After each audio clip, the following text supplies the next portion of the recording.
As you guys mentioned, there are 16 great bowlers in the Clash, and they range from 19 to 62 years old. We have amateur bowlers, collegiate bowlers, professional bowlers, men and women. Welcome back, I'm Michelle Hunter. Fashion 101 continues as we search for that perfect black dress. More on that, let's go to Michelle Hunter.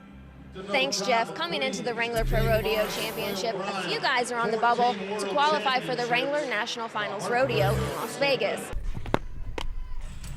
Okay, I'll try to sing.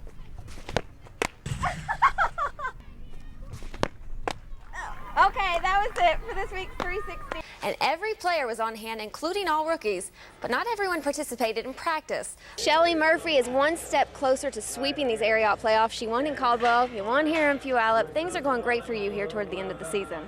Oh, it's just a ride. I can't even believe it. He's just so awesome. You want a piece?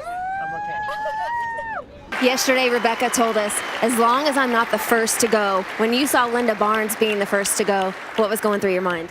I couldn't believe it. For all the lady rodeo fans, I would usually transition and say thanks for the interview, but can you give us a little more booty shake? I can try if you only keep it with me. I'll do it this way, you do it that way. You have to admit you must have been a little nervous out there, were you? A little bit, yeah.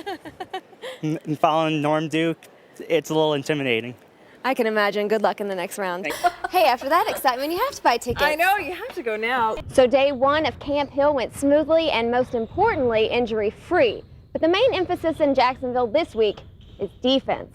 I know it's hard, girls, to find that simple, easy step to make yourself look better every day.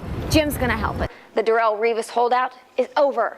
Revis returned to Jets practice earlier this week. The 36-day holdout led to a 4-year, $46 million contract for the cornerback. Revis is expected to play in New York's season opener against the Baltimore Ravens. Liz Johnson, our winner of Clash number 1. And you know, earlier yesterday, Christy told us that the one person that intimidated her was you. Was there any pressure competing against the youngest bowler in this event? It was always a lot of pressure. As Katrina hit their home in Long Beach, Mike and Brian were staying at this house here in Central Florida to attend their grandmother's funeral. What was supposed to be a short family trip turned into a permanent stay, with Mike and Brian calling this their new home and the Freedom Patriots their new team. How tough is it to sit there through 3 other guys plus a rerun? Florida also in its first bowl game in school history today, taking on NC State in the Meineke Car Care Bowl in Charlotte. After signing with Florida State 2 years ago, redshirt freshman Xavier Lee hasn't had the college career he once anticipated. After Drew Weatherford was named starting quarterback earlier this season, Lee hasn't been given the playing time that he once expected. But as Coach Bowden tells me, that's the reality of big-time football. Like Coach Bird said, Breesia started off a little rough her freshman year, but she climbed her way to the top thanks to some negative comments by an ex-boyfriend.